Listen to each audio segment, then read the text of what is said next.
वालेकुम गाइस, उम्मीद है कि आप सब खैर आफियत से होंगे। आज हम बनाने जा रहे हैं अपनी पुदीने और नारियल की चटनी, जिसके लिए हमें चाहिए 1 चमचा जीरा, 1 पीस नारियल का, अच्छा देख लें आप कितना बड़ा हो, 1 प्याली पुदीना, हरा धनिया, हल्दी जायका नमक, इमली,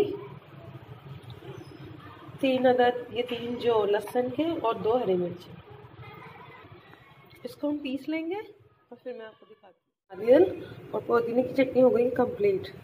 आप यकीन करें ये चटनी इतनी मज़े की है कि आप इसको पराठे से खाएं, कबाबों से खाएं, मटर के पराठों से खाएं या जिस चीज़ के भी पराठों से खाएं, ये बहुत अच्छी लगती है। और प्लीज़ इसको आप ट्राई ज़रूर कीजिएगा और दुआओं में याद रखिएगा। अपना बहुत ख्याल रखिएगा। उम्मीद है कि मेरी